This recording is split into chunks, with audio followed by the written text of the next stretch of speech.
Adunay duha ka dagkong pagpanglimbong sa Romano Katoliko nga simbahan. Nang limbong ilang gipatuo nga si Kristo ang nagtukod sa Romano Katoliko nga simbahan. Ikaduhang pagpanglimbong ilang gipatuo nga ang tag-iya sa Biblia Romano Katoliko nga simbahan. Ang paglimbong dili ka na trabaho sa langit o dili pud ka na trabaho sa mga apostol o sa simbahan nga gitukod sa tuang Ginoong Jesucristo. Nga naman kaya pagpaglimbong manggod binuhatan man kuna sa yawa. Kaya pagpaglimbong usa na sa pamaagi nga imong gibakakan ang mga tao og imong gilimod or imong gitaguan ang kamaturan. Mo na gitawag og pagpanglimbong. Karon kini atong higala nga pastoy, Mr. Umpok, doktoy man daw kuno ni. Sumala pa niya, duha daw kadagkong sala sa mga Katoliko. Number 1 daw kuno, gipatuo daw nato. Gipatuo daw sa simbahang Katoliko nga ang Santa Iglesia Katolika Apostolika Romana gitukod sa tuang Ginoong Jesucristo. Ang question ingon siya pagpanglimbong daw kuno na.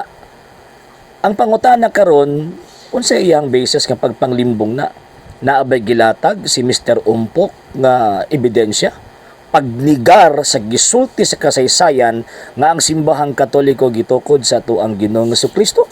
Kumingon sila nga wala man gyud mabasa sa Biblia. Remember nga ang term wala o ang ebidensya nga wala dili siya magamit as strong evidence para pagdigar or para pagkontra sa usa ka baruganan or sa usa ka claim nga naay gitawag og ebidensya.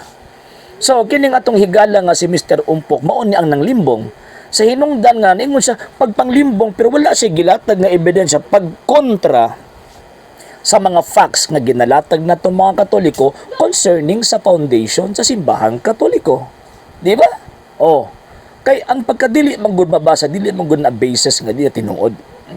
Bantayan na to ha, ang pagkadili mabasa, dili na basis nga ang usa ka pundok or ang usa ka claim, dili gitawag og tinud. Kinahanglan naa kay ihatag nga mga ebidensya pag prueba sa imong pagnigar o sa imong pagsupak sa usa ka gitawag og claim.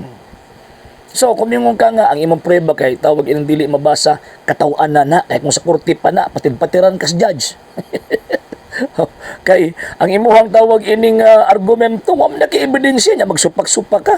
Niya manangil ka pa nga, tawag anang manlimbong nga, wak man kay ebidensya. Kabantay mo sa iyang tawag ining mga postings, wag digig ta makita nga, dili gyud ta makakita nga naa siya gilatag nga ebidensya pagnigar sa kasaysayan nga ang simbahang Katoliko gitukod sa tuang Ginoong Jesucristo.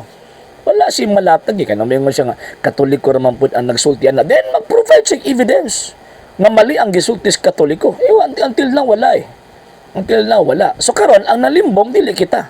Ang namakak ug ang nalimbong si Mr. Umpok. Nga naman kay nagsupak-supak nga walay ebidensya. Yan.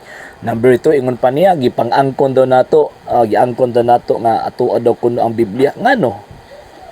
Mugawas ba ang Biblia kung wala ang simbahang Katoliko? Ang Biblia composed of Old and New Testament ha? Manay sipat aning mga tawhan na kay nagmamarunong ba? Nagpakaron ingnon nga maalam mo, nagpakaron ingnon nga tawag ini nga kabalo sa kasaysayan, sa gitawag og Biblia, pero di nila matug-an ang responsableng relihiyon nga nagpagawas ng Biblia. Daghan kay sila mga alibay sa mga Biblia kaniadto na naman na.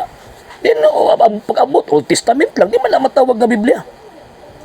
Unya remember nga ang New Testament ang mga writer mga Katoliko. Unya imposible oy. Imposible nga ang mga writer Katoliko unya pagkaman ang tag-iya Protestante. Niyabag man na. Niyabag na nga klase nga tawag ining baruganan. So wala giangkon lang sa simbahang Katoliko na ay pruweba. Gani ang 1st, 2nd, and 3rd century Christians nga naay tawag ining mga scripture sa gipanggunitan puro to mga Katoliko. Katupamutbot ninyo nga kadtong tawag ining Vitus Latina, Katoliko gihapon naghupot adto. Di lang siya official version sa simbahang Katoliko, pero ang naghupot Katoliko gihapon. So kanang maingon mo nga gilimbungan sa tawag ining mga Katoliko mga tao, kamo ang nalimbong. Kaya ang kamatuuran inyong pulihan og kabakakan. Nagsigimog nigar, nagsigimog kontra, wa mo'y gilatag nga ebidensya. Mana mga higalag maigsuon kung maminaw mo ining maong pastuya, doktoy man do kuno ni.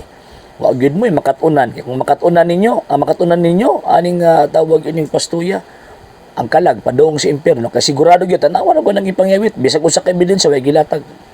Puro lang puro lang tawag anang chismis, mag-create og story. Instead of magkutlo og history, mag-create og iyang kaugalingong story. Di niya bag. Sa hindi pa po nakapag-follow sa mga pages po natin, i-follow nyo po yung mga pages po natin. RJ Horolanciano II TV Apolia Punto Argumento page, Kuya Apologies TV page, and RJ's Vlog 2022. And pwede rin po kayo mag-send po dyan ng Facebook stars. And also, sa ating po mga channels, sa hindi po nakapag-subscribe, subscribe po ninyo yung mga channels natin, The Lay Catholic, Apologies International Official, RJ Sano II TV, Kuya Apologies TV, and Barrio Kawayan Religious Forum. And pwede rin po kayo mag-send po dyan ng super sticker, super chats, and super thanks. And maraming salamat po sa mga kapatid ko mga Katoliko na always pong tumutulong sa programa po natin. Maraming salamat po. Nang dahil po sa tulong at suporta po ninyo, ang programa pong ito, until now, andito pa rin po sa social media.